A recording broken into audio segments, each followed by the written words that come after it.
that again. SJC-12135 in the matter of a juvenile.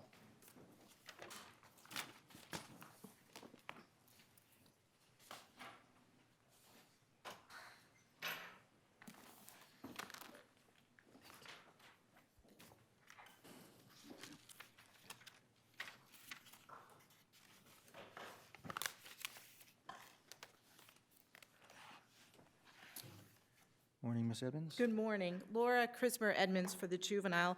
I wanted to just thank the amicus that was filed by CPCS by Ryan Schiff and Caroline Alpert.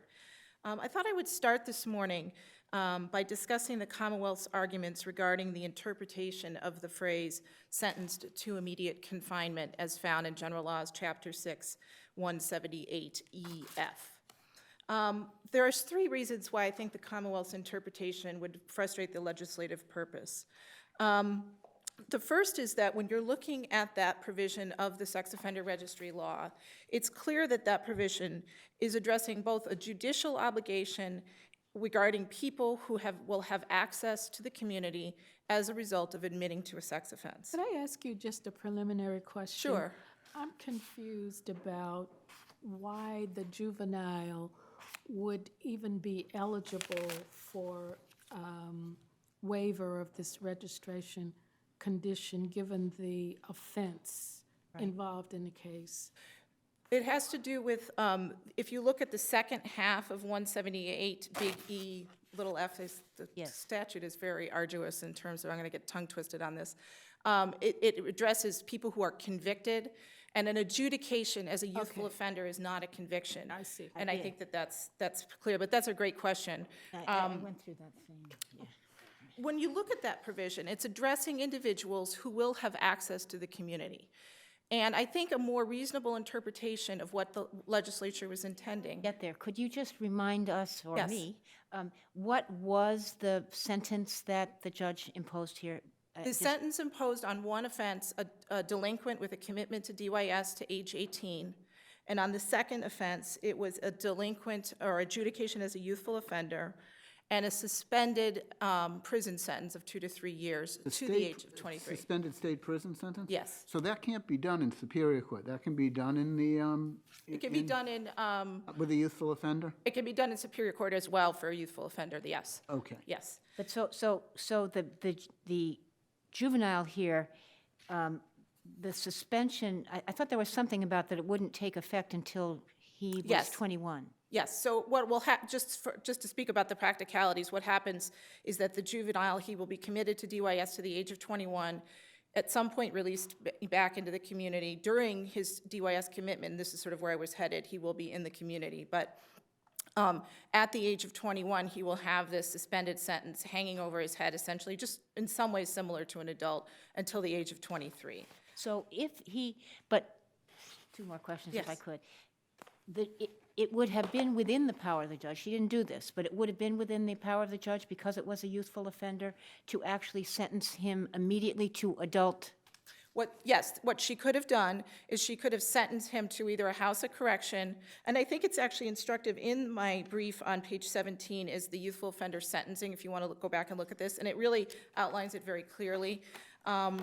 She could have sentenced him to either a house of correction sentence or a state prison sentence. That would not have begun until he was age 18. As you know, you can't be in an adult penal institution. But, and if he violated his DYS commitment before he's 21, that suspended sentence wouldn't come into effect, is that what you're saying? Yes, so what will happen is the suspended sentence will start when he's age 21, essentially. I mean, it technically starts the day that he was adjudicated a youthful offender, but from a practical, I think you're asking a more practical question. And that really has to do with why I think that a more reasonable interpretation of the statute is that the legislature knew that juveniles who are committed to the Department of Youth Services, whether as delinquent children or youthful offenders, will have access to the community. And you can see in the briefs there's several statutes or several regulations that we direct your attention to. For example, in terms of secure treatment, again, it's considered treatment. The regulations also allow for passes, even with someone who is in secure treatment, passes into the community, even weekend passes to be with their family. And I think that that's what the legislature was contemplating in terms of this provision. I think they knew that juveniles, unlike adults, will have access to community. What do we make of the language in 178E, small f, or adjudicated as a youthful offender?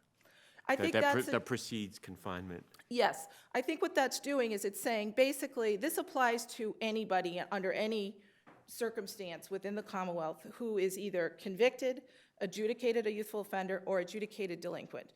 But it has to do with, if you look at, read the rest of that provision, it has to do with people who are going to have access to the community. That's why there's that phrase in there that says within 14 days of the sentencing. I think that suggests that they were contemplating that individuals were going to have access to the community. And juveniles, whether a delinquent juvenile committed to DYS to 18 or a youthful offender, will have access to community. That's part of the treatment that they receive under the Department of Youth Services. Now, am I correct that a juvenile judge can sentence somebody to juvenile probation? That is correct. So you have the alternative of saying, I sentence you to a period of juvenile probation of 2 years, or to say, I sentence you to the custody of DYS. That's correct. That's a separate. As a separate thing. Or you, and you can do a combination sentence. This, I'm assuming you're talking about a youthful offender. You can do a combination sentence where they are committed to the Department of Youth Services and then placed on a term of probation, which is essentially what happens to this So young you man. could do an on and after, but I Yeah. mean, but you could do a pure. And you could also do an on and after. Yes, you could do an on and after. But you could do a pure probation here. Yes, you could. Okay. But- Now, what your sister will say, well, since there is that alternative of pure probation, that if, under your interpretation, since the only confinement, since the only alternative apart from juvenile probation would be custody of DYS, the statute, as you interpret it, says any juvenile adjudicated as delinquent is eligible for this. For The ability to have the judge determine that he or she should not be required to register. Well, I guess that's what the Commonwealth is arguing. I think that's an accurate description of the Commonwealth's argument. I think what I'm suggesting is that a more reasonable interpretation of this statute is that it has to do with people who are going to have access to the community. And that's why, within 14 days, a judge has to decide whether or not they're going to have to register as a sex offender.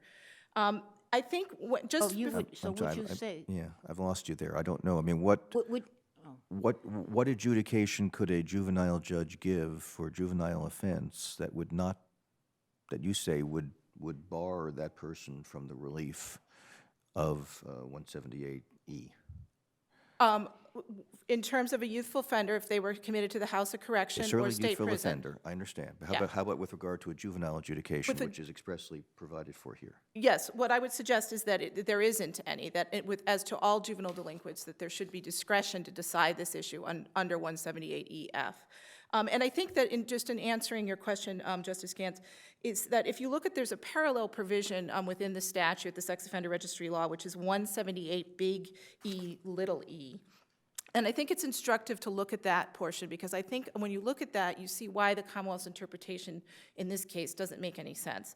Under big E little e, only the Commonwealth can make a motion, and the only criteria are whether the individual's, excuse me, I just lost the words, criminal record and their risk of reoffense suggest that registration is not warranted.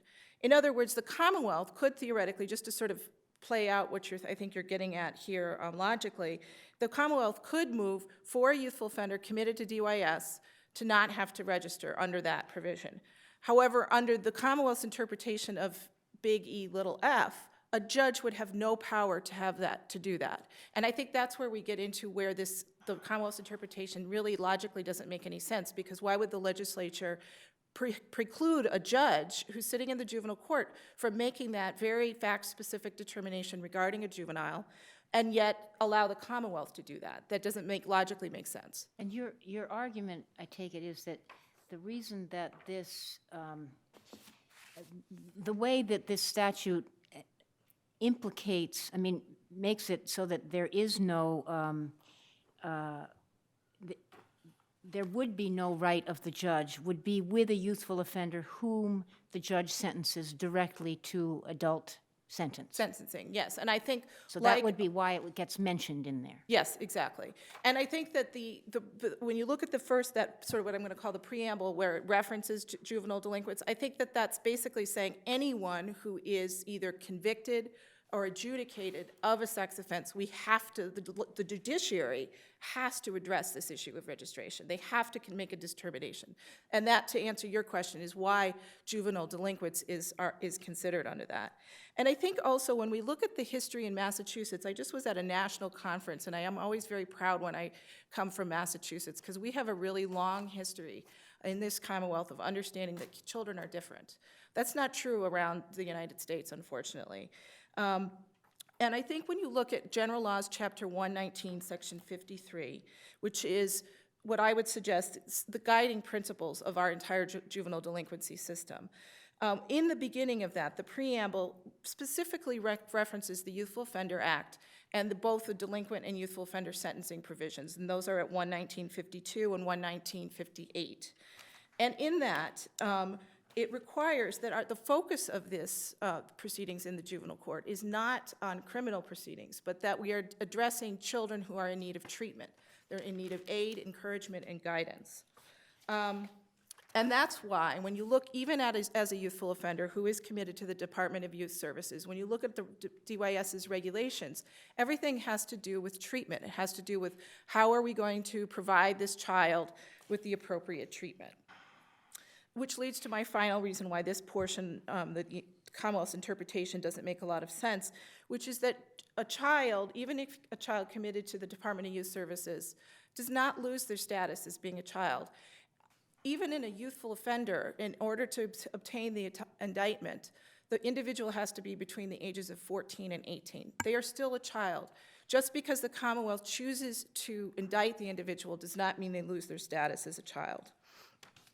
In sum, we're asking that you not reach the interpretation suggested by the Commonwealth, but that you allow juvenile court judges the discretion to decide whether, under the particular circumstances of the case, a juvenile is required to register.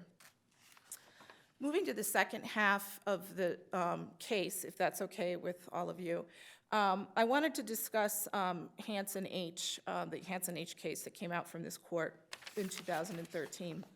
What I would suggest is that a couple of points of clarification are needed at this juncture. I practice in the juvenile court at both the trial and obviously here in the appellate level, and I do think that there is some confusion regarding Hansen H. in terms of juveniles. What I would suggest is that your decision that you made in Hansen H. leads to the same conclusion with regard to youthful offenders. In particular, youthful offenders are still children. They are still under the umbrella of being adjudicated as a child.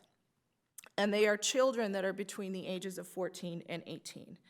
So similarly, just like you found in Hansen H., it makes no sense for the statute to limit youthful offenders' access to schools by having to wear the GPS. So for example, a youthful offender is given a term of probation, they're age 16, they're still attending school.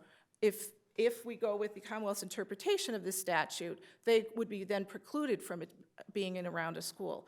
Logically, that doesn't make any sense in terms of what was decided in Hansen H.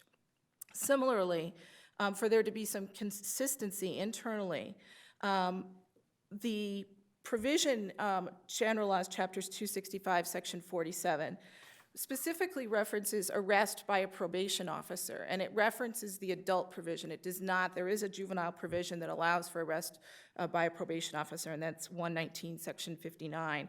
That is not referenced within the GPS statute.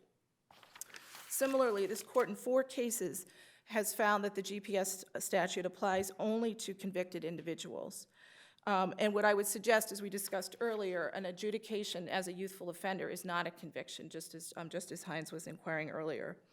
For all of those reasons, the simple ambiguity that was placed by the legislature, and unfortunately the legislature's often not practicing attorneys, with this phrase, any person, I think, which obviously is vague. The rule of leniency, however, requires that you find, consistent with Hansen H., that juveniles adjudicated as youthful offenders are not required to comply with the GPS. Or I should restate that, that's not that they're automatically not required, but that the judges have the discretion to decide that. Thank you. Thank you.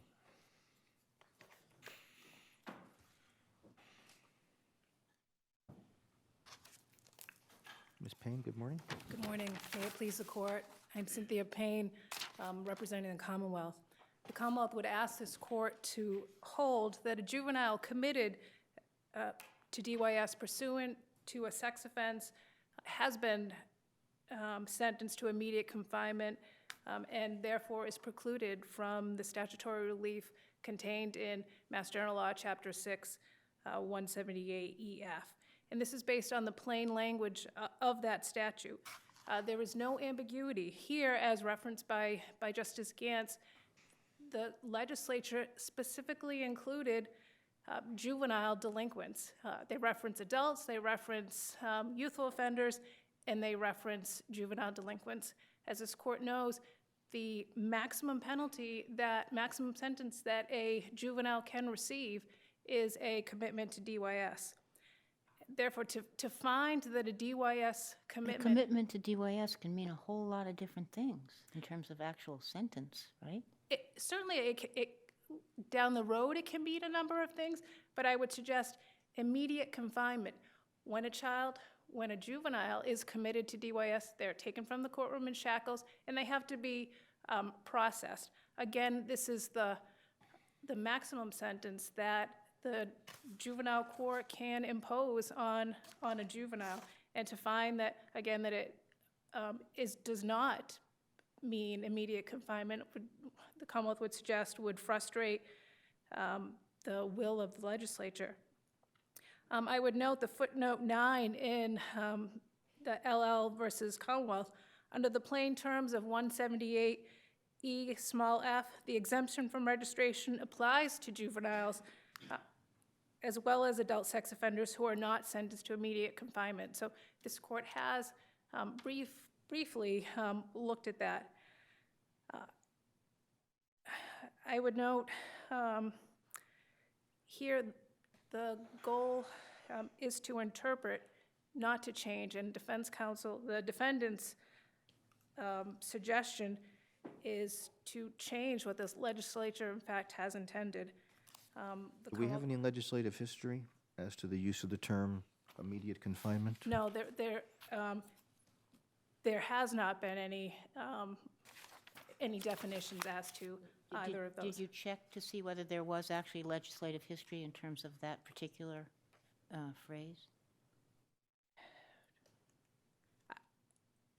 In terms of legislative, it's in that phrase, no. But the Commonwealth did certainly look up the various versions of the drafts, and did look up case law in regards to what is meant by immediate confinement. In regards to the second issue, Commonwealth would ask that this court hold that the mandatory GPS monitoring pursuant to Mass General Law, Chapter 265-47, applies to juveniles who've been adjudicated as youthful offenders by reason of a sex offense. And Commonwealth is suggesting this based, of course, on the plain language of the statute, along with the legislative intent of the YO statutes. But I mean, in Hansen, Hansen involved a person adjudicated as being a delinquent. Yes. So I wrote it, and I said, well, I don't need to address youthful offenders. I'm going to leave it open so as to leave the opportunity for a prosecutor to argue before us that the reasoning of Hansen should not apply to a youthful offender. Why should the reasoning of Hansen H not apply to a youthful offender? Well, I would suggest, although the principles of 119-52, in which juveniles are treated not as criminals, but as children in need of aid, encouragement, and guidance, certainly that's a fundamental aspect of juvenile court, but contained in that statute is the phrase, as far as practicable. And I would suggest that phrase, as far as practical, is significant in light of the legislative intent in enacting, in the 54 and 58, 11954 and 58, which reduced many of the protections in juvenile court. This case, youthful offender case, is much different from the case in Hansen. The case in Hansen was a 15-year-old who touched Right, a classmate. but the facts don't really matter. This is a question of whether it's a statutory mandate. The individual, I mean, the judge could still, even in Hansen, have applied it as a matter of discretion, so we're speaking only of a statutory category. Certainly, but again, it's the Commonwealth's position that, based on the plain language, that it was the statutory intent would, GPS would apply to the youthful offender. Based on What the is fact it that- about the statute, though? Hansen is the law. What is it about this statute that would differentiate, in the language of the statute, a youthful offender from somebody adjudicated delinquent? Well, I would say certainly doesn't, on its face, preclude the language, although the House language, the House bill suggested was any individual convicted. But the language that was eventually adopted, any person who was placed on probation, and I know this court has visited the GPS issue in regards to pretrial probation with juveniles and adults, certainly along with Hansen. But I would suggest that language is important.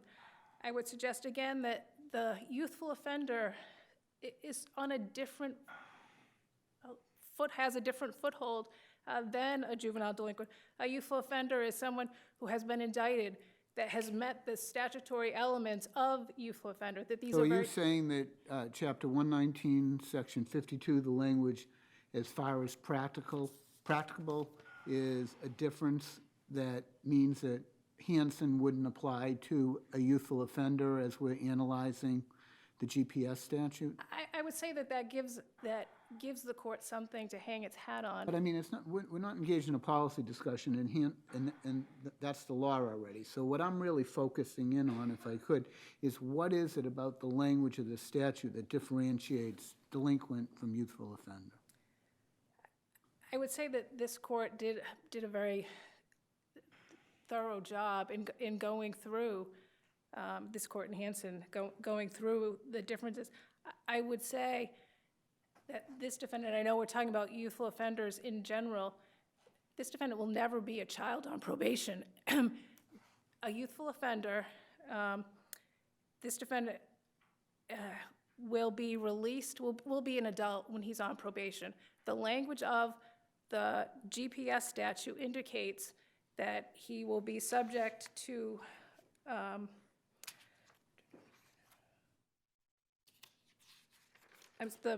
the adult probation department. Under 11958 small b, that once a defendant turns 21, he's no longer under the auspices of the juvenile court probation department, he's under the auspices of the adult court.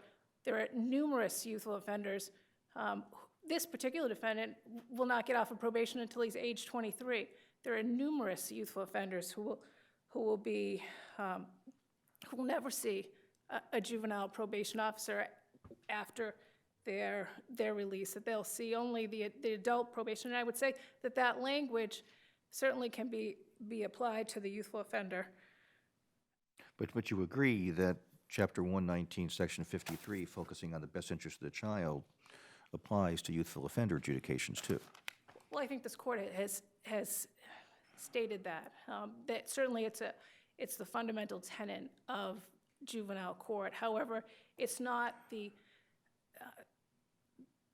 I think the legislature gave as far as practical, that it's not always that, and in fact, and as far as the youthful offenders are concerned, they're a different animal from a juvenile delinquent. But it's not only us. I mean, as I recall, I haven't looked back, but my memory is Section 53 and says this applies to various statutes, which include the youthful offender statute.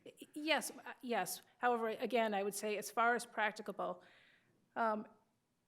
and I would suggest that, again, the language of the statute, the GPS statute, does not preclude the court. And my argument that as far as practicable, I know in Hansen, this court, Justice Gants, you indicated that really the overriding reason that the cases, that the judge had discretion that 265-47 did not apply was because of 11952. However, again, the Commonwealth is saying that because a youthful offender is a different animal, it's on a different, has different footing, because of the phrase as far as practicable, that the court can, in fact, say yes, 265-47 does apply to youthful offenders. Here, the Commonwealth is asking that you find that the judge did not err in finding that she did not have discretion in both the immediate confinement issue and the application of mandatory GPS monitoring.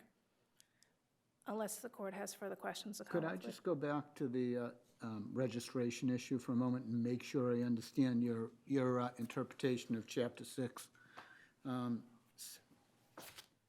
You're saying that the word delinquent appears in the statute, Correct.